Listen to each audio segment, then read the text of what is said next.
Small Town Minds. All right. Hello, everybody. Welcome to Small Town Minds. This is a podcast about anything, everything, and nothing from three small town guys that live in, or at once lived in Tennessee in a small town. Guys, what's going on? Here we go. Last of the year, 2025. Yeah. Not a lot going on. Looking forward to seeing what the new year brings. So Yeah. Good to have you back, Matt. Good to be back.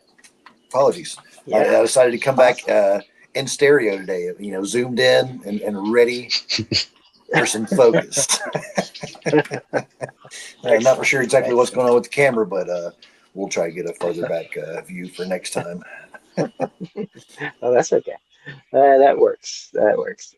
All right, so we're going to talk about a lot of stuff that's happened over the last 2 weeks. We'll count all that stuff down. But since this is obviously the last podcast of the year, we want to kind of do a little bit of a highlight reel of the whole crazy what a year it's been, 2025. A lot of stuff's happened, a lot of wild stuff, a lot of crazy stuff, maybe some good, quite a bit bad, I think.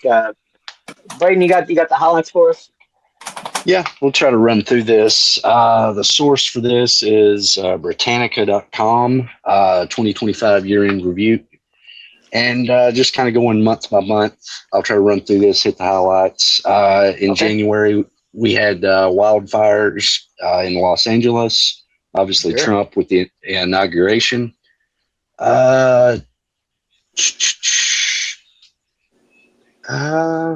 And sorry, a little technical difficulties Is there. it redacted? Is that the issue?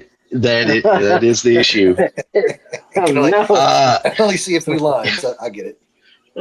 In February, we started messing around with a 10% tariff on Chinese goods. In March, the whole Kilmar Abrego Garcia saga started. April, I think it was April 8th, the global tariffs went into effect. Also in April, Pope Francis died. A little good news that I was not aware of until going through this list. The USDA approved the first in-home cervical cancer test. Nice. No Kings protest in June. Also in June, K-pop Demon Hunters begin streaming on Netflix and taking over the world.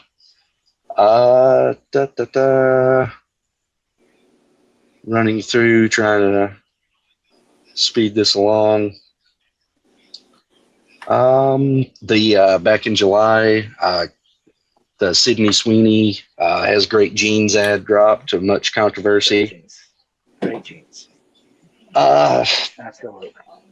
Then in August, ChatGPT 5 was released. Also, deployment of the National Guard to Washington, D.C. And then Travis Kelce, Taylor Swift announced their engagement. In September, the whole drug cartel Venezuelan stuff started with the first of many lethal strikes on small civilian boats. Also in September, September 10th, Charlie Kirk was assassinated. October, Sean Combs sentenced to 50 months in prison. Ceasefire goes into effect also in October with Israel and Hamas. Again, trying to speed along. Also in October, the east wing of the White House was demolished, making room for a 90,000 square foot ballroom. I think that was officially a ballroom blitz because nobody was prepared for that one. Almost through this, Zoran Mamdani was elected mayor of New York City.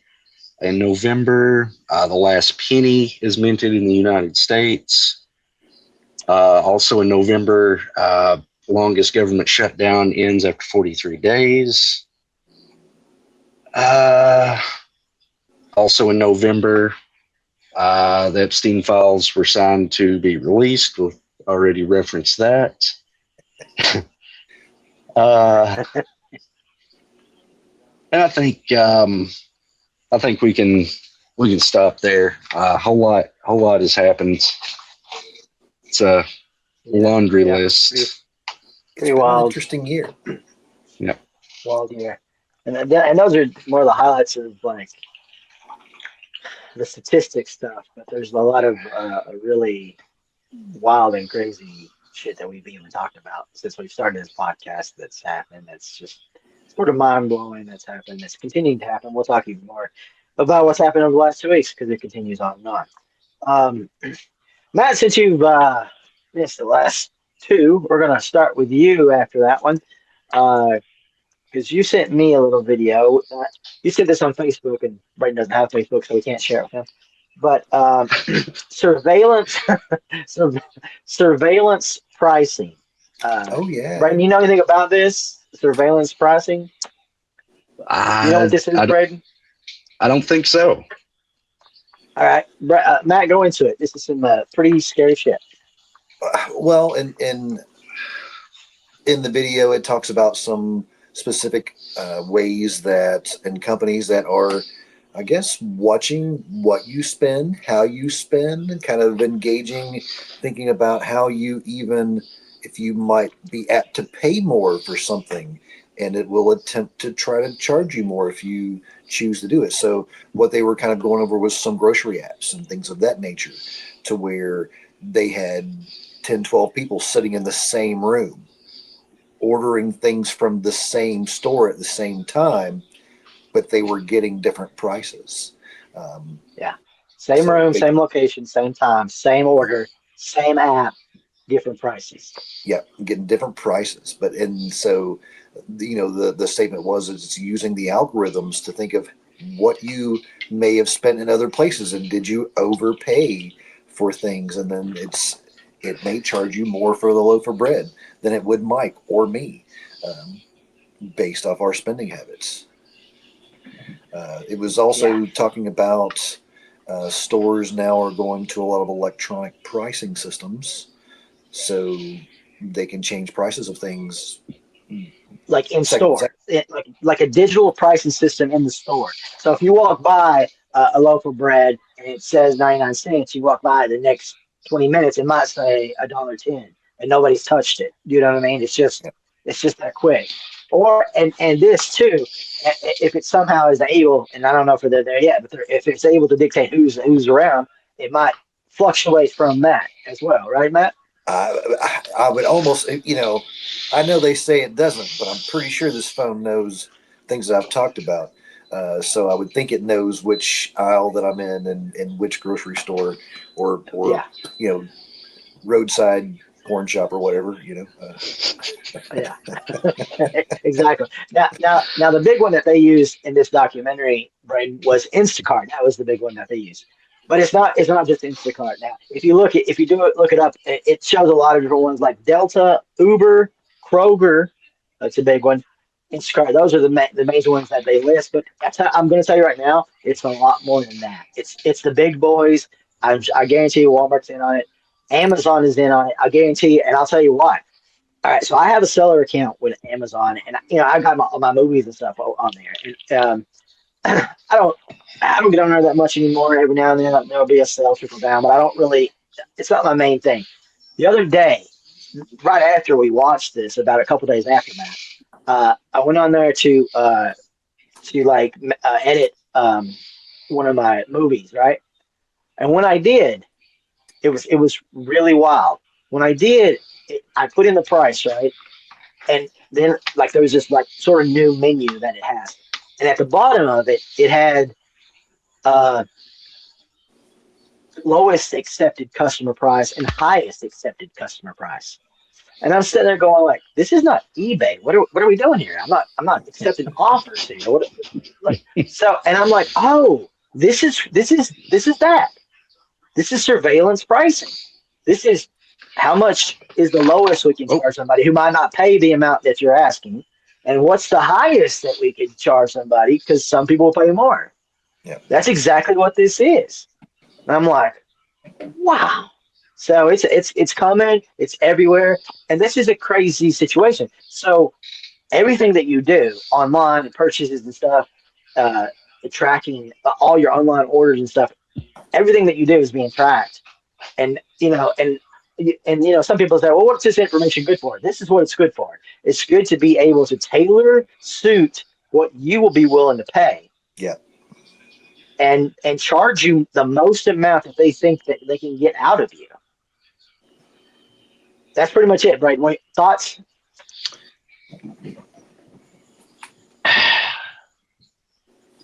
I'm processing it in real time because, as you said, I missed the article or the video. No, it's a golden age of advertising. That show Mad Men, if it was made in 2025, it could be like one episode. That is wild. From an advertising marketing standpoint, it's great. However, from a just people perspective, it is fucked up beyond belief. So, yeah, that's,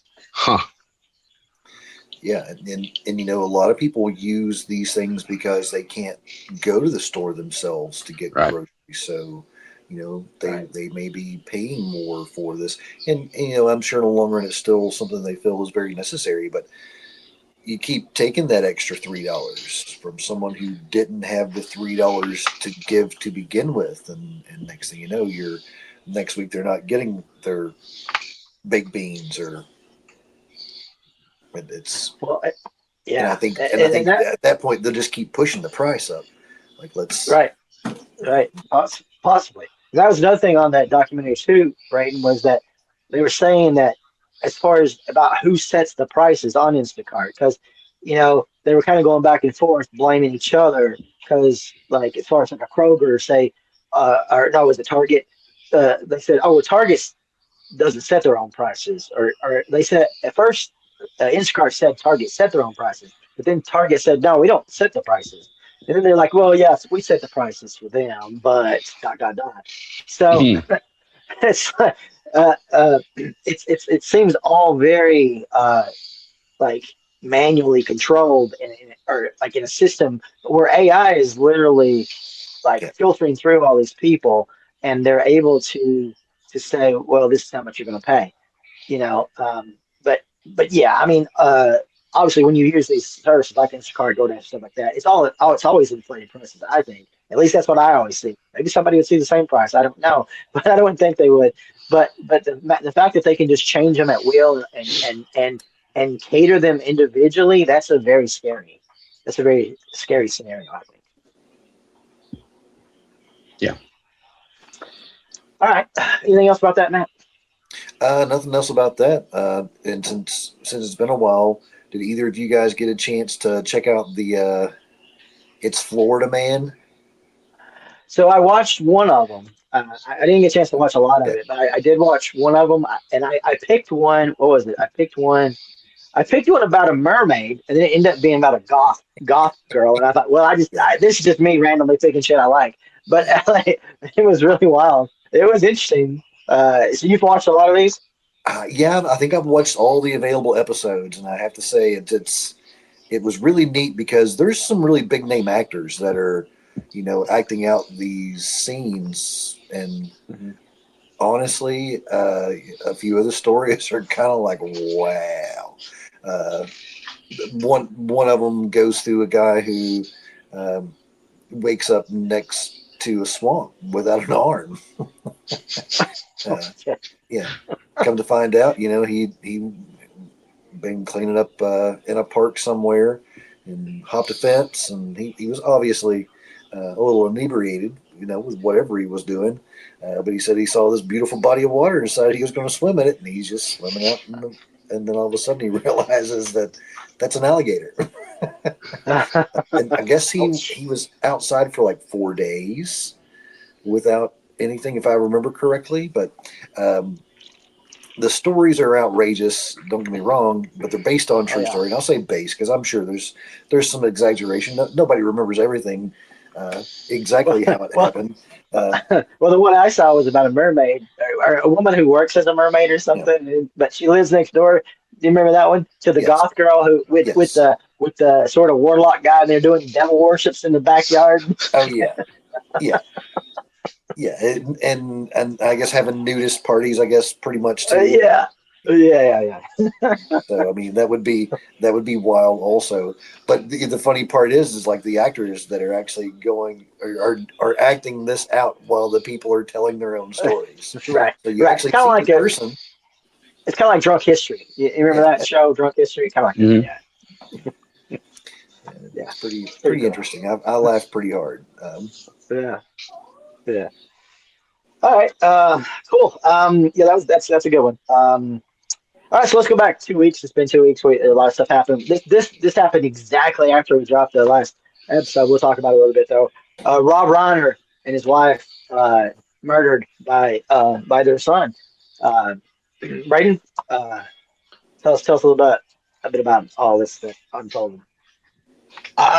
Yeah. So I sent you guys, like you said, it was that night, just probably 30 minutes to an hour after we got done recording, and I dropped it in the group text. And his son, I guess what I heard, schizophrenia. Yeah, man, I my favorite all-time film, The Princess Bride. Also Spinal Tap. I want to watch the new one. I seen it was on HBO Max. I want to check that out. Yeah, it's pretty fun. But really, I forgot he done A Few Good Men. He did Harry Met Sally, didn't he? Harry Met Sally, Story of Us, all those. Yeah, a lot of great stuff. Yeah, there's a ton of. There's another one that I love, but right now I can't think of the name of it for the life of me. Like Bye Bye Love, maybe that may not be the right name of it. But I didn't realize until I was talking to someone else about it. I didn't realize he was Meathead. Like of all the things that I knew him as, I didn't realize he was also in All in the Family. Absolutely. Yeah, so I mean that was pretty wild to think about too. Now, granted, I'm not an All in the Family fan. I remember watching it reruns with my. I watched it when I was a kid. Yeah. Or it was on when I was a kid for sure. Yeah, definitely.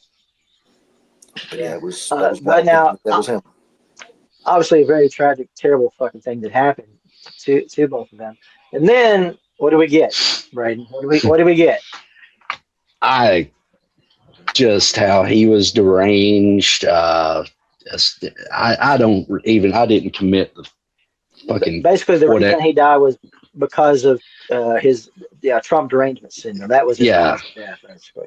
Yeah. I mean, and that probably come from some radical left wing person saying that about him too, right? You know that Trumpism absolutely. could take him down. and here's the hypocrisy at its finest. You know, them calling for people to lose their jobs and everything over Charlie Kirk, and then the president saying this about this guy and why his wife was just murdered. I mean, how low can you go? Seriously. Yeah, and there was a point to where it kind of seemed like he was trying to say something nice, and before that ended like that was twisted. That was like right. I think they ended before the first sentence was done. I mean, it starts in it because he has to say that his failed career or something. Yeah, I mean, everybody but him has a terrible career. You know that. You think maybe he threw that through AI and they were like, maybe you should add a nice line at the top. Just spice it up a little. Yeah, let's not be a complete and total ass through this entire post. I mean, it just shows that you can't leave anything alone. he can't keep his nose out of anything. I mean, Yeah. something like that. And I like the old adage: if you don't have anything good to say, don't say anything at all. Seriously, why not just let it be? You don't like the guy didn't like you. That's fine, and that's totally fine. For him to think that everybody has to like him, there's not been a president ever that everybody in the country has liked. Has there? I don't think so. Was there unanimous where everybody's just like, oh my God, we love you to death? Maybe W. Maybe W. No, I don't think so.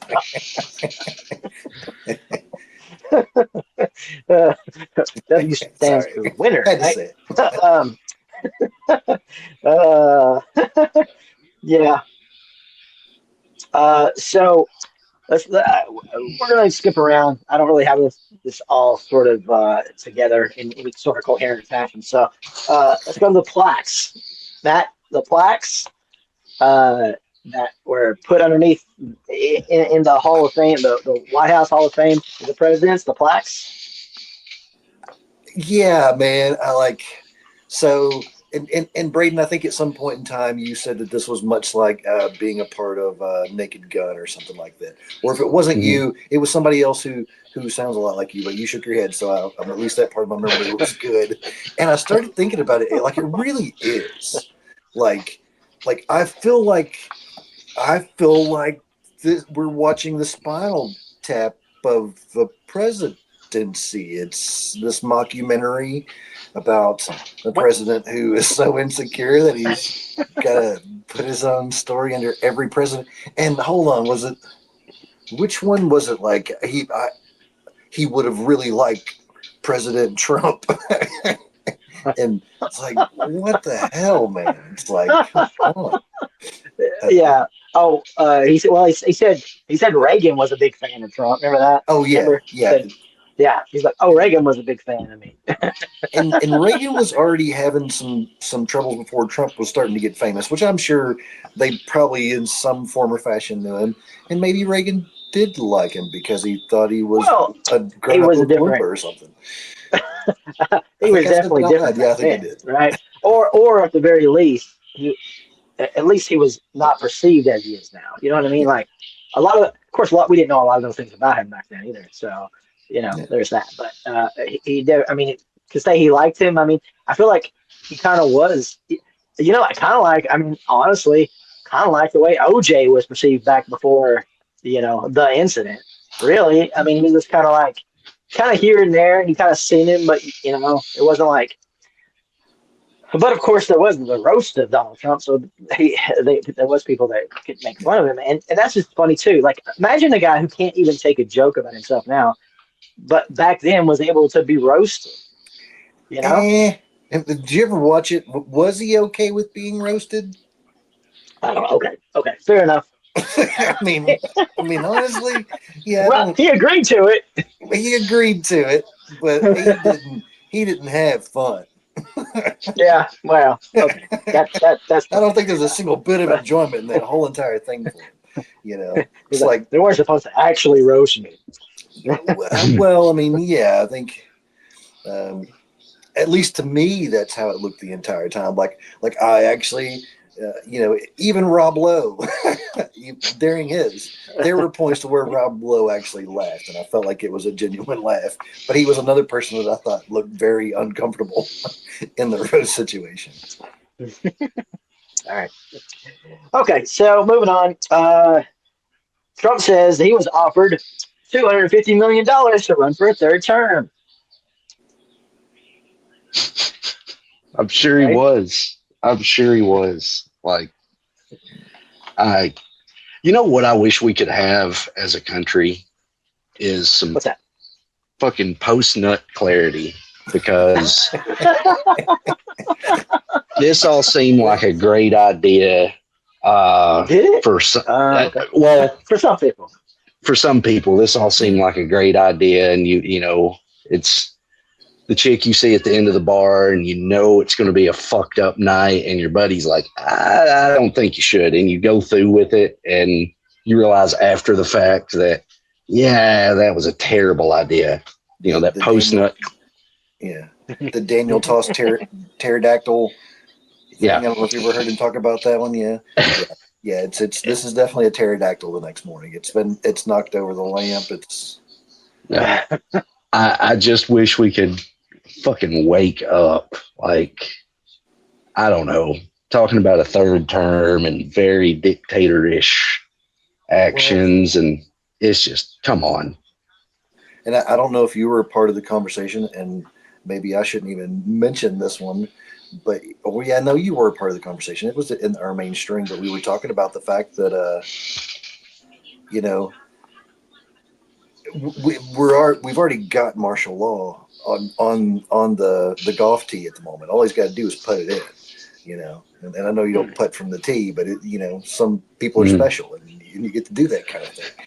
I mean, it really feels like at this point in time that we may be forced into a third term if that's what it's going to happen. So I hope with all my being that is not what occurs, but oh my goodness, like something is gnawing on me thinking, yeah, we're going to go to war with Venezuela just to keep things the status quo. And then it makes me think again about, wouldn't a few weeks ago we saw the president of Venezuela like doing the Macarena on stage when his people were freaking out over things? But don't worry, be happy. Yeah, and now you're also seeing where they're starting to, I guess, persecute their own people because of the violence, and my brain just going, okay, like Venezuela's agreed that we're going to go to war, like this is what's going to happen, and we're all just war pigs again, you know.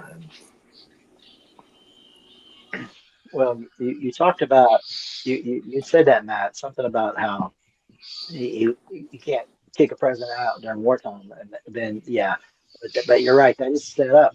That is set up to be that what that's for. But then also on Christmas he's dropping bombs on Nigeria too. You know, because obviously you do that on the most peaceful day on earth, right? Of course you do. Because I missed that one, so thank you for that. supposedly it was ISIS, but I also heard some sources that said the people there are like, there's no ISIS around here. So I don't know. Yeah, that's a wild one, and that is one that is obviously going to come to play later on. We'll see how it goes in 3 years. I think it's not depend on. I mean, look, he's obviously getting weaker. He's getting more frail. He's getting older. I mean, cognitively, he's out the window. Um, we'll see where it goes. But if he feels like he's able to, he's going to try for that third term for sure. Yeah. I mean, scary. Sorry, I talked a lot more than I meant to during that. That's very scary. So, what about this Trump Kennedy Center, right? Again, like what are we doing? Like, why does his name have to be on every fucking thing? Like, why? I don't know. And again, I mean, when you already have a president on the center, why do you need to be on the center as well? Yeah. I don't know. It's a terrible look. The level of narcissism here is beyond anything we've ever seen in a president, obviously, by far, by like a mile, Yeah. But it's just continually to push everything. It's not just that. I mean, I hear all the time things being named Trump, and obviously he's pushing for all this shit. It's so ridiculous, And you know why? I think it's because generally when somebody gets honored, it is posthumous. And you know why? It's usually because they did something great and they're honored and they're remembered for something great. And he knows he's not going to be remembered for something great. He knows he's a lame duck. He really knows that. I mean, come on, let's be real. And he's going to push it to get all this stuff with his name on it. And that way we'll have to spend the rest of the years afterward taking the shit off, I guess. Trying to. I question if he realizes that he's a lame duck. It just a stage. So? Well, I don't think he has enough yes enders sniffing his butt all day that maybe he doesn't have a clue. But Yeah, I don't know. He I was watching he some looks at videos. polls. Oh, go ahead. Go ahead. I was just say, he looks at polls, and the polls aren't great for him. You're watching videos about what? Oh, it was the new Jordan Klepper thing, and it was showing more videos of him receiving awards or trinkets from other countries and dignitaries, and like they always kind of have this look on their face, like like we're appeasing the Trump, but this is funny, and maybe Well, we talked about this before. I guess that it could have always been something that they always give the president something, but I don't ever right. recall. Well, but overseas they can obviously see that he's unhinged. They can see that, and not just that, but he can hurt them. I mean, he's obviously already hurting them with tariffs and stuff, but he can do it even more, especially if you make him mad, right? Yeah. So that's something that it's obviously something that he's gonna be able to do, and so it is walking on eggshells. I think every country's walking on eggshells with him because they know he's not normal, you know. And sometimes that could have been a good thing in a way, but it's just not. I mean, when we say, you talk about certain people that are politicians, and they act politician-y. I mean, yeah, there is that certain thing that it's kind of just one in and one out, and one in and one out, and really does barely anything really changes very much. But with him, things can change, but it's usually just in his favor, and that's about it. But like if he doesn't like you, he will try to punish you, right? I mean, this is absolutely the revenge tour. This whole new presidency is that. So he don't, if you get on his bad side, look out, right? Yeah. Yeah. Let's see. Then we got the Hunger Games coming up. What about that one, guys? Who wants to take that? What I heard of it was ridiculous, so I'll let Braden talk because he probably actually spent more time on that one than I did. I don't know if I did. I seen the little clip. It's like a male and a female from each state, the Patriot Games or something like that. And yeah. Wasn't that a film? Patriot Games? Yeah. The Patriot Games was the film?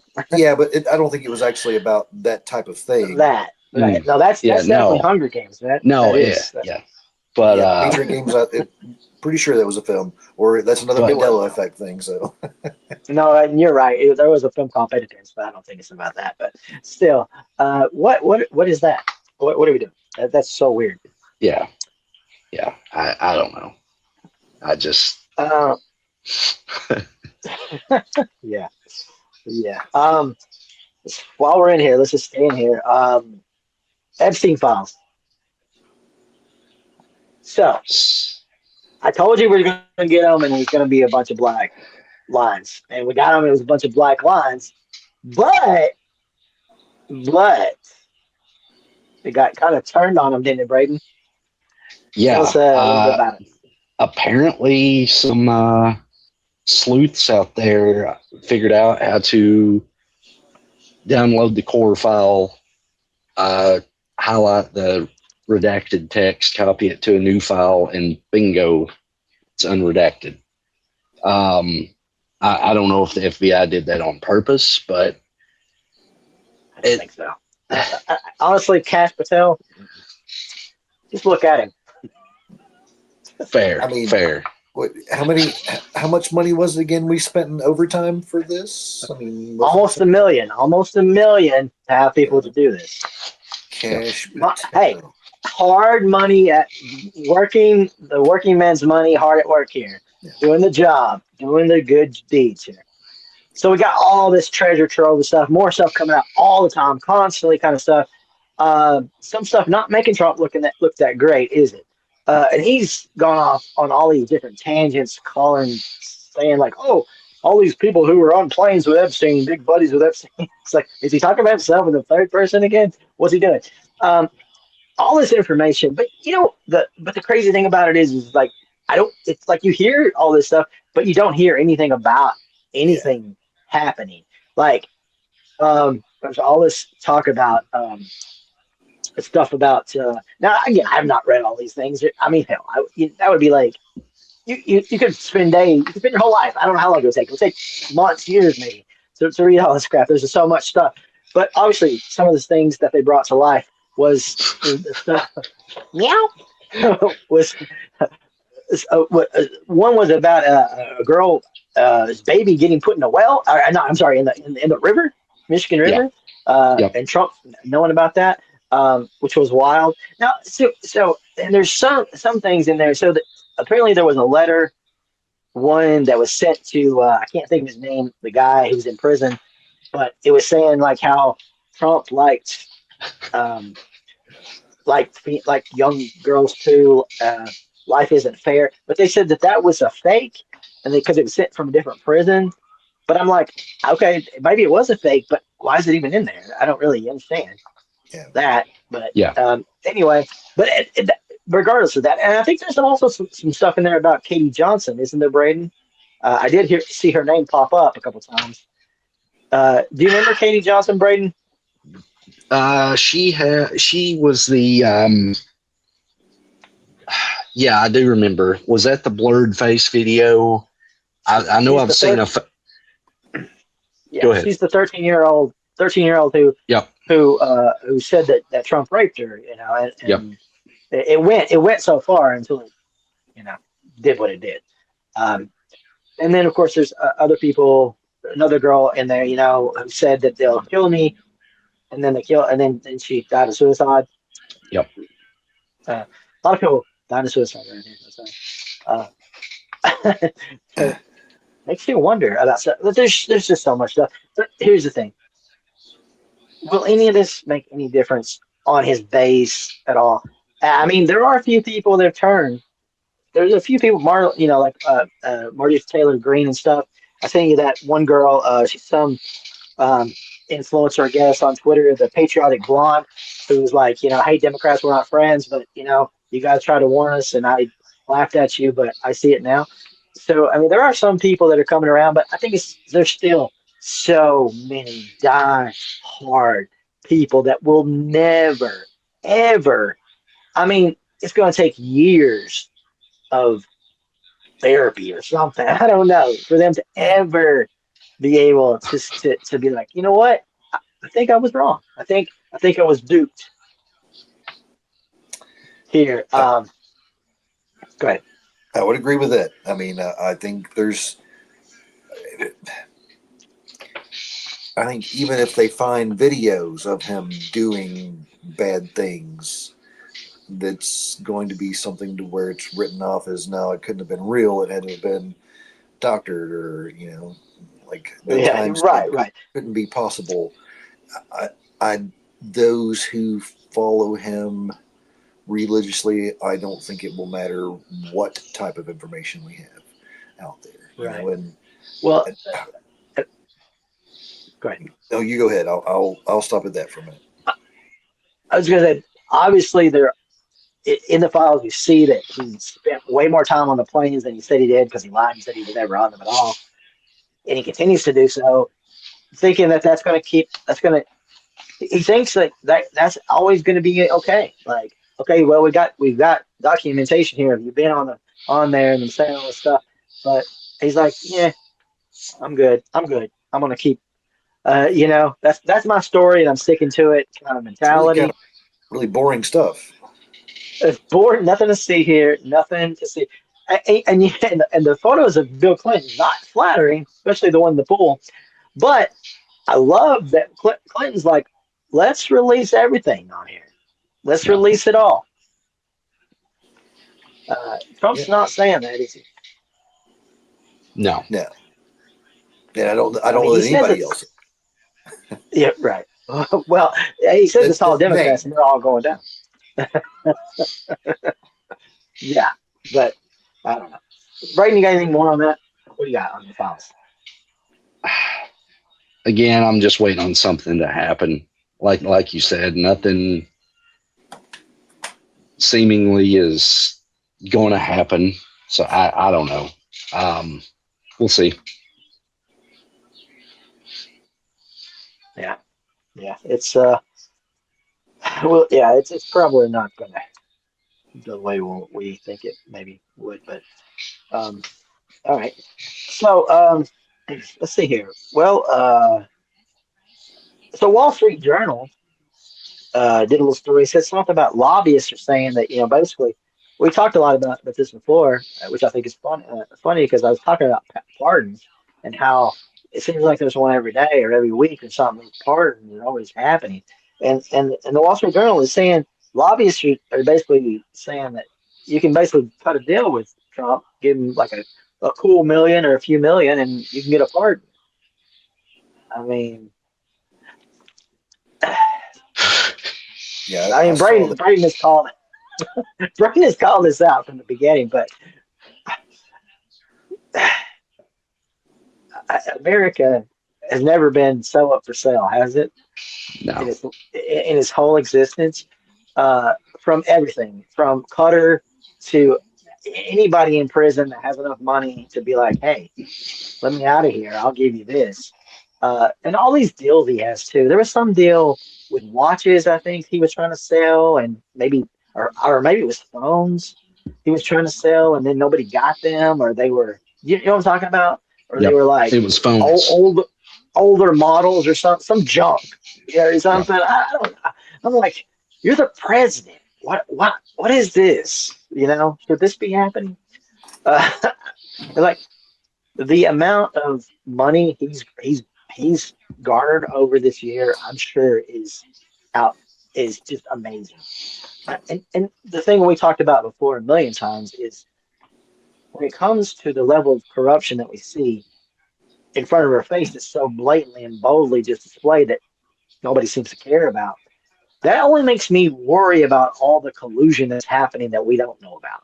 Oh If yeah. Yeah. you think about what's underneath that gets sort of unchecked or just unknown about for one reason or another, are they somehow? Because I know they're not smart thieves. Obviously they're not the brightest bulbs, but still, it's probably astonishing what they're actually getting away with that we don't even know about.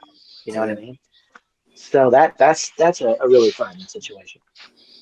Um, let's see. A few more on this topics, or things that have to do with the presidency. Jim Beam, Kentucky's own Jim Beam up there, Matt. Pausing production for a year because of tariffs, because I guess Canada and a lot of other places saying, nope, you can keep your whiskey. We're not going to have it. Yeah. What do you think? You know, we knew it was going to hit something. Something was going to take a hit. It just happens to be whiskey. And when you're messing with your, Kentucky bourbon and your whiskey, then you're messing with a lot of people's lives. Well, we're talking about a year, so that's a year people aren't going to work, I'm assuming, right, for the company. So that's a that's a lot of jobs Yeah, and I obviously a think lot they of said they profit employed loss like there because 2,000. They employed Mhm. 2,000 in their thing. So I mean, yeah, that would be a loss of pay for a lot of people. So yeah, and the thing about the tariffs, it's like okay, so obviously the tariffs are doing great for him, but yeah, the American people are suffering from it, and obviously, yeah, people are not buying products from America as much. And there was a chart I saw where, like, obviously, as far as imports stuff or exports to places, China was definitely down. They didn't buy a whole lot of stuff from us. There were a few places that were up a little bit, but yeah. So, I mean, the tariffs again, good for somebody, but Yeah. you know, Yeah, not you us. now I remember what it was. You were saying that, and then I thought to myself, "Oh, I just bought a 6 foot Christmas tree for $14 that was made in China." So I mean, uh, wonder how much that would have cost me before the tariffs. Yeah. Well, That's the thing. That's the thing with these tariffs, man. I mean, they're rough. My kids, they're into anime. They love the anime stuff. So for Christmas, we had to get them some anime stuff, and all that stuff comes from China, And so, yeah, there was some tariffs. There was some tariffs I paid to get that stuff, and it wasn't pretty. So, not fun. Sure. All right. Braden, let's talk about 60 Minutes. 60 Minutes, the pillar of journalism, I guess, back in the day, anyway. Let's talk about what happened there. Well, they were going to run a segment on CECOT. I think that's what the notorious prison that we sent a lot of the deportees to. And I think it was that day they pulled it. However, the unedited cut was aired in, I know, Canada and other places. And as with anything, it leaked online, and it was a good segment. A lot of brutality, just unimaginable things. And we're sending people there. We were. I'm sure we still are, but no, it worries me. Like you said, 60 Minutes used to be. I enjoyed CBS as a whole from the news standpoint. Sometimes when I would watch the evening news, I think it's Nora O'Donnell. I enjoyed her work. A lot of the news programs on there, but I have not watched it quite as much because once they kind of bended the knee, I was like, okay, I'm out. And I think is it Barbie Wise? Barry Weiss, yeah, I think it's how you say your name. Barry Weiss, yeah, it's safe to say it's compromised. It's all compromised for sure. Pretty sad situation. Matt, you anything on that? I watched the leaked online thing, and it's very, very difficult to think that in the background things that we probably should have never known about, is how I look at it with how everything else goes. We probably were never supposed to actually ever find out this was happening. But then also knowing that a lot of these people, it's not like they're being arrested and then tried and then extradited. They're being picked up and extradited within a couple of hours or a couple of days. But there's no let me make sure you are this person. It's just like, you're this person, we're flying you off to hell and deal with it. And a lot of these folks, once they get them there, they do find out pretty quickly that they're not who they thought they were, but they're just stuck. Right. There's no due process at all. Absolutely. And you're right. A lot of these people aren't what the administration is claiming them to be, as far as like these murderers, gang members, and all this notorious stuff that they're claiming. But the treatment that they go through at this place is just deplorable. It's absolutely terrible. And to be able to just hear what all these people have to endure, but luckily a lot of these people that did the interviews, they've gotten out, but they're still, obviously, and probably more coming on top there. But that, and it's so terrible. You had Vance, I think, went down there, or maybe it was Noam, I can't remember. Did like a sort of this place is great. This place is a great detention center. It's awesome. It's amazing. Like bullshitting stuff. But it's terrible that you get these people in power, and when I say power, I mean like the power of the media. See, that's where you control everything. When you have the power of the government and everything, that's one thing, right? But when you have the power of the media, that's when you can really sway people's minds. And so to be able to pull these segments and say, we need some confirmation bias here from the government. But they actually reached out to them and they declined to say anything about it. But then I'm sure they're like, hey, listen, Barbie, can you, or whatever your name is, can you, Barry, Barbie Barry, can you pull this real quick?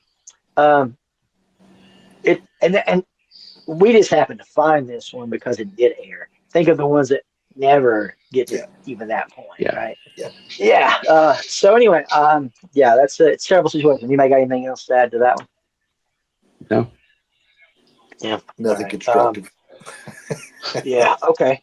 So, and then on Christmas we had the AI generated Santa with ice on his chest, rounding up these immigrants from the White House. So. When I Again, stopped just believing in Santa. All this time, I've thought, you're my like, Santa, you're like, but my you're like, Santa maybe would he's not never real. work for ICE. So I know now that it can't be real. You know, and it is again hypocrisy. These people who they're waging the war on Christmas, and then you want to like blend Christmas with this. It's just again, you obviously have no concept of what Christmas is about if that's what you're trying to do. Well, I mean, does Pretty anybody wild. really have a concept of what Christmas is about anyway? Because Well, okay, I mean, holiday that pagan was beliefs. let's pepper some Christ in there, and it's Jesus' birthday, even though he was probably more like April or June. Right. But if you look at it from the standpoint of American culture, if you look at it from the standpoint of American culture, at least in the last 100 years, it's been about supposedly giving peace on earth, joy, being kind to your neighbors. That sort of thing was the sort of emblem of what it's supposed to be, not bombing other countries and making I support everybody here in their country. So I don't know. Maybe I'm wrong. Maybe that's the new. Maybe that's the new Christmas. Yeah, I saw put a "Keep Christ in Christmas" bumper sticker yesterday, and I just had to kind of check. It's kind of like okay. All right. Up next, Nicki Minaj. What do we got, guys? Cash grab. You think that's it? 100%. Like, yeah. Hey, go get that money. Whatever. Yeah. And the little comment about JD Vance being an assassin, talking to Erica Kirk was just like, wow. But no, I don't know. I'm not a big fan, but yeah.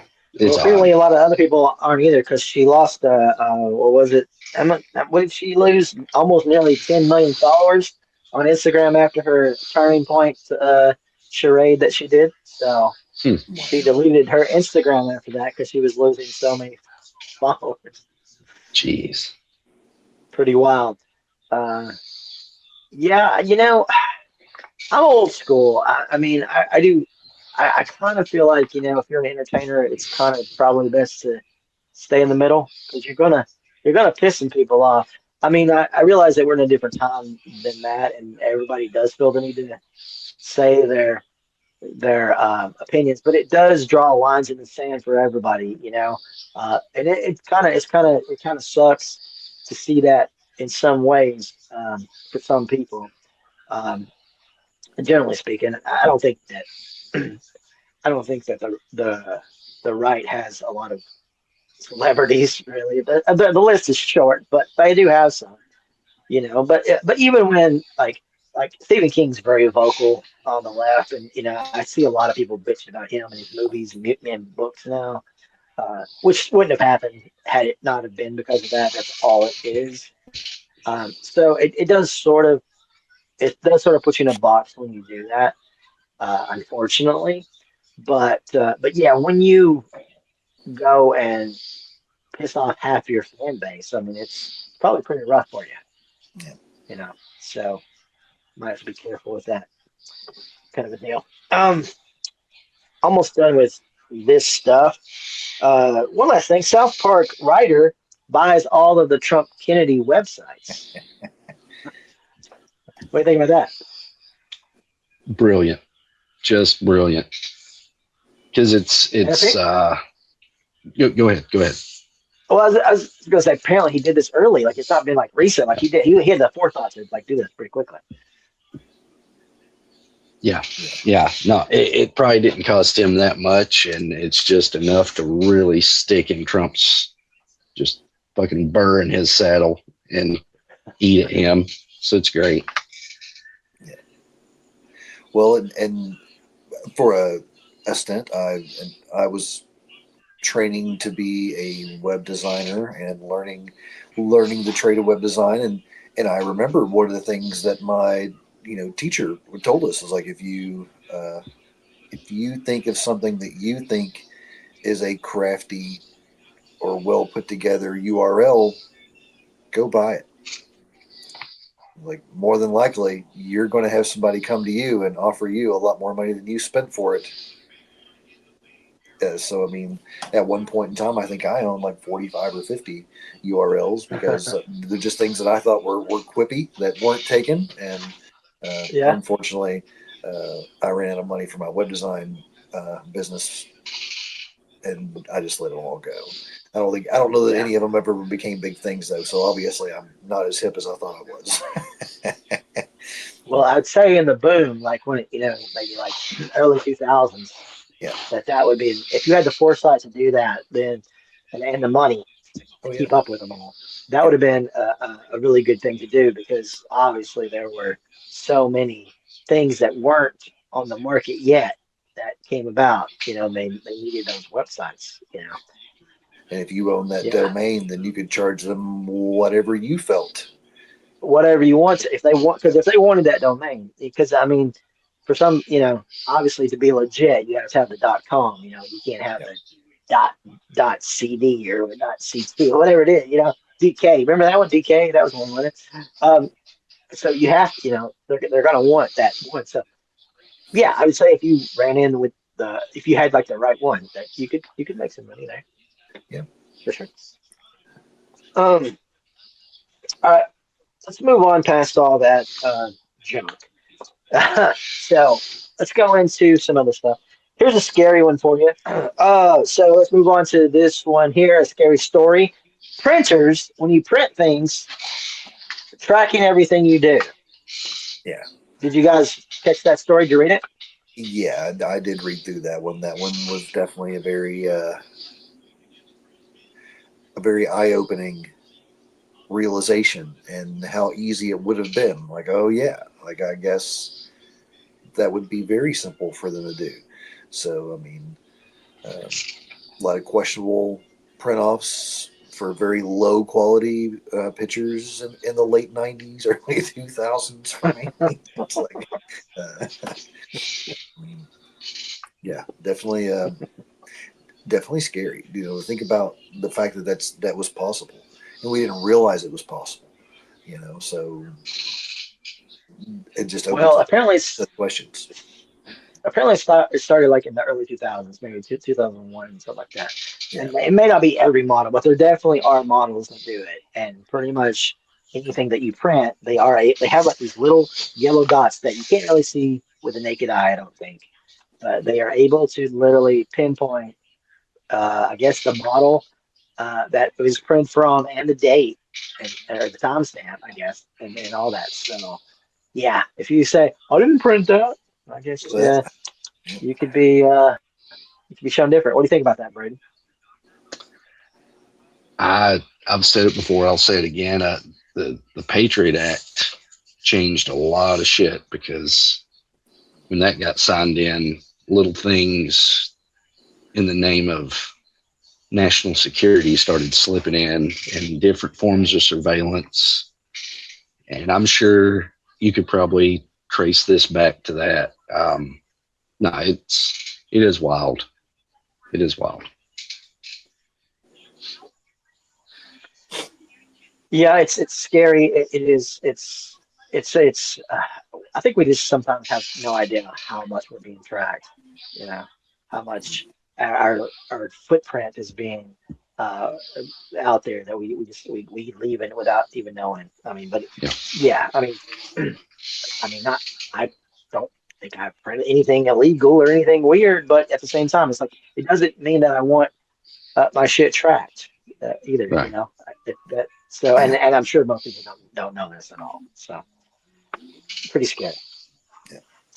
All right, let's move on to some entertainment stuff. Brady, Avengers Doomsday little teaser dropped. More questions than answers for me, but what do you got? So I had a conversation with Tuck about this back and forth, and spoiler alert if you haven't seen the teaser. But Steve Rogers, what's his name? Chris Evans? Chris Evans, yeah. He's going to be back to be Captain America, presuming Captain America.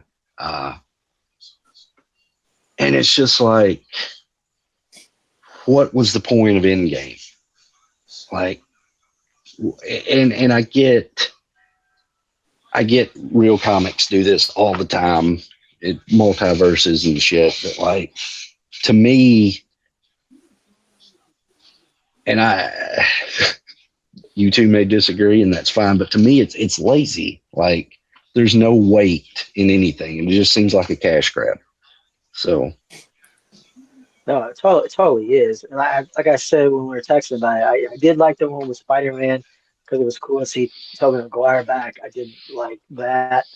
It was just like a hot minute kind of a deal where it's like, oh, that was cool, but it's not something I want to see all the time, you know, like. And that again, that was just like that was a different sort of franchise in a way, and that was years ago. We're not talking about years ago. We're talking about the last Avengers movie, you know. yeah. So And the to be able series and movie, you know. right, so to be able to just kind of come back with it, and I get it. They're sort of reeling because they had this sort of sweet ride for a while where everything was just clicking for them, and then everybody kind of got superhero fatigue and was kind of over it, and they're like, and they caught wind of it and they stopped making movies every 5 minutes, and now but they realized some of the last ones they didn't do as well, and so now, like you said, Braden, they're going back to the well, uh, and just pretty much rehashing stuff. And it doesn't make any sense, and it doesn't do justice to the new characters. I mean, I get that they didn't work as well, maybe on their standalone movies. But I feel like, you know, if you brought them into a big ensemble piece like this, it might work, you know. But yeah, that didn't really make sense to me. And I said to you, I was like, oh, is Robert Downey Jr. going to be two characters now? He's going to be Iron Man and Doctor Doom, you know? Which again, even that is so weird to me. Like he's literally, I don't know, you know, like it's like, can't you find somebody else to play that? Apparently, again, in that conversation I had with Tuck, that this story is based off a comic from many years ago. And okay, that's fine if it's, you know, true to the source material. Could you not find a different actor? Well, I mean, it doesn't matter. Like, to me, it's like you can't tell every story in comics because there's been how many comics in the world since the inception, and after this one they're going to do Secret Wars, and that was a one that came out in the late '80s.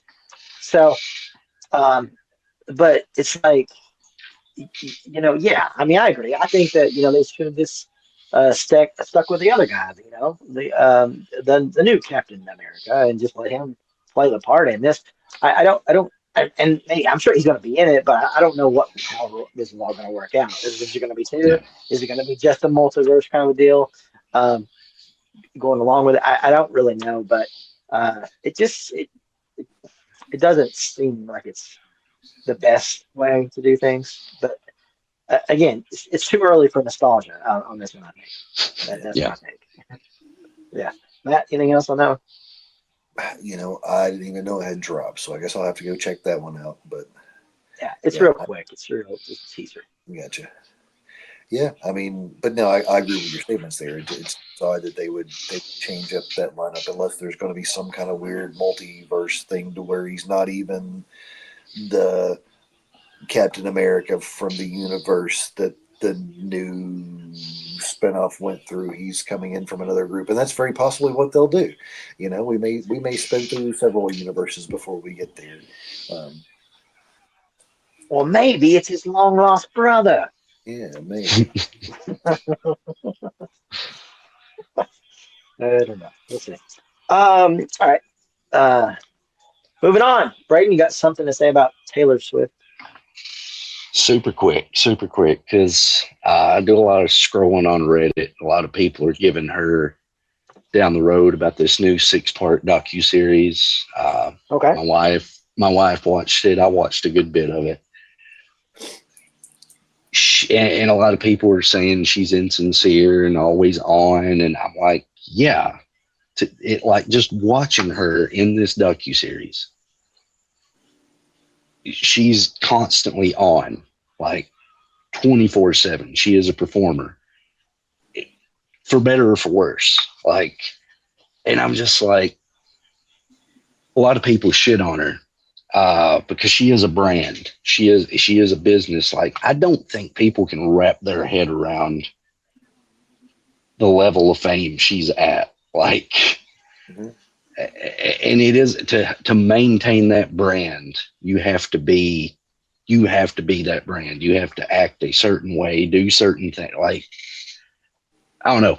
I was just watching it in a very nice state of mind, and those thoughts were running through my head. So, anyways, yeah, it's my Taylor Swift take for the week.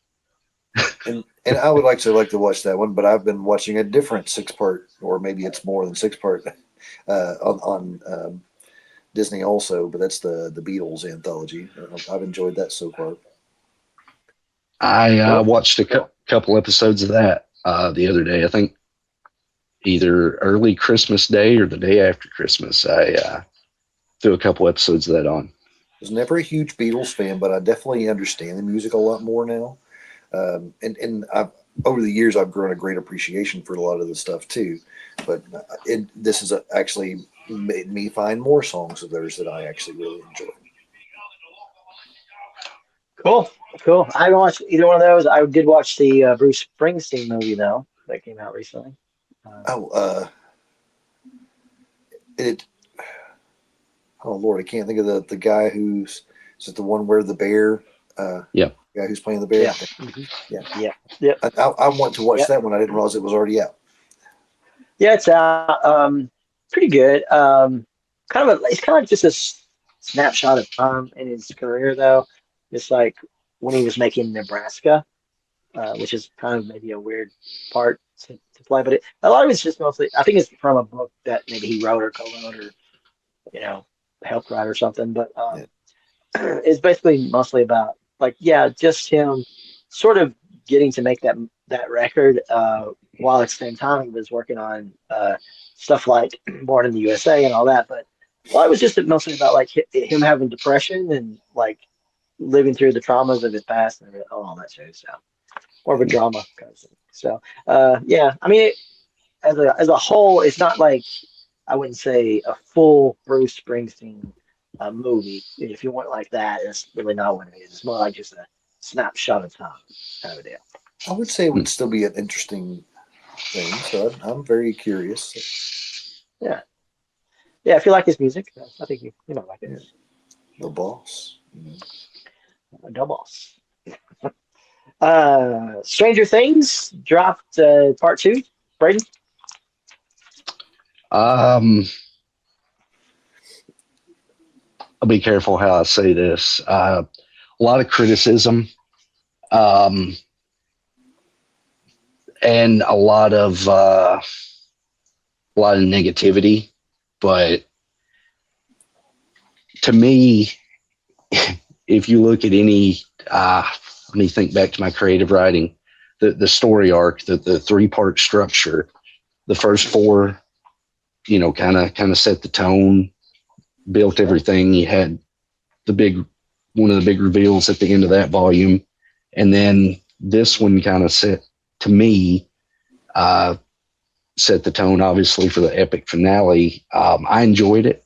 A couple really cool moments that I thought was done pretty well. They're getting a lot of flack, but yeah, I enjoyed it. Excited for the finale. Is most of the flack from the last episode of the drop? Because I watched the first two, and I feel like there was a lot of stuff to really complain about. The goo room, that was in episode 2, right? Oh yeah. There's a lot of criticism towards that scene, and I'm like, Okay. Yeah. Yeah, if reality's melting around you, wouldn't it kind of look like the goo room? That's how I interpreted it. Yeah. You know, and criticism and negativity are usually things that I'm really good at, but I don't have either of those for it. I wasn't a huge Stranger Things fan at first. You know, it's taken me 5 seasons to be what. But I'm like you're talking about. I think the way that they've structured this arc to where we're going has been really good. Now, what they do with this last episode that could tell the whole story. This may be a whole nother Game of Thrones thing where like, I've still not watched the last episode of Game of Thrones because so many people talked about it the way they did. I'm like, I'll just leave that show the way it is in my head. Ending shows are hard. I mean, there are only a few that get it right. I feel like it is kind of hard to do. I feel like 6 Feet Under did it really well. Buffy's was pretty decent. Angels, I really liked Angels end in a way. I feel like Dexter got it wrong the first time, got it wrong the second time. Really actually hit it on the head the third time, but then it's not the end because he got renewed. So, so I think a lot of times it is kind of hard to end the show, but hopefully it works out and they end it pretty well. But it should be a good bookend to the series and just let it go because these kids are not kids anymore. Yeah. Anybody here watching Fallout? No. Okay. I watched a little bit of the first season. I need to get back into it. That just dropped over Thanksgiving, right? Well, yeah, there's 2 episodes right now out, but that's another one that I didn't know if I'd be a fan of or not, but I've really enjoyed it too. I did play the crap out of Fallout 4, but that's the only Fallout that I ever played. Okay, so. I was going to say this was a game, but I've never played any of them. What's the game? What's the general idea of the game? It's a 50s nuclear apocalypse. You're X amount of years past the nuclear apocalypse, but it kind of bounces back and forth. So even though it's a very advanced 1950s per se, but no, it's definitely interesting. I think Bethesda, even building the games had a great story arc to those too. And I think the way they put together the television show has been really fun. Okay. Cool. All right. That's all I got, guys, for 2025. What else you got on the agenda, Brady? Can't think of much. Just trying to figure out, hopefully 2026 will be better because 2025 was not great. It depends on what you're looking for to be better. Well, yeah. we do have the jokes to talk about. Do you want better things to cause stress in your life? Yeah, I think we're going to have pretty good 2026. Well, 2026 is the big midterms, so we're gonna see something happen there. Whether it's a big change or more of the same, that it could be a big shakeup. We'll see. Yeah. And then of course we're gonna get more Epstein files, I'm sure, as the next month drops, and we'll people will be sorting through them, so we may come up with some more stuff. But again, will anything ever come of any of that? I don't know. But what else you got, Matt? I don't really have anything good to say, so I'm just going to say Pete Hegseth, and yeah, I think that's all I can say about that one. Hopefully that came through the way I wanted it to. And I know it's been a while since I've talked to you guys, so we've kind of binge watched what I would consider a sleeper. If you've never watched Fresh Off the Boat and you enjoy comedy, I would suggest go back and watch that. Over the last 2 weeks, maybe 3 weeks now, we have actually kind of binge watched that, and I've laughed so hard. I didn't realize exactly how funny that show was. So there's another entertainment thing for you. Okay. Fresh Off the Boat. Fresh Off the Boat. Great soundtrack. So it's basically late 80s, 90s, and early 2000s hip hop. Awesome. The entire show. Okay. Yeah. Okay. Very cool. Huh. All right. Well, that's all I got, guys. So until next year. Until next year. Happy New Year, guys. We'll see you next year. Happy New Year. Peace. Later, folks. Crackling news on the old truck radio, preacher's voice, then a talk show blowing smoke. Neighbors fighting on the Facebook feed, saying more than they ever would in the street. There's small town static in the air tonight, buzzing like a fly on a neon light. I miss the hush of a front porch swing, back when silence still meant something. Can't hear the crickets for the satellite. There's too much noise in this quiet life. Trying to tune it out, but I can't quite shake this small town static.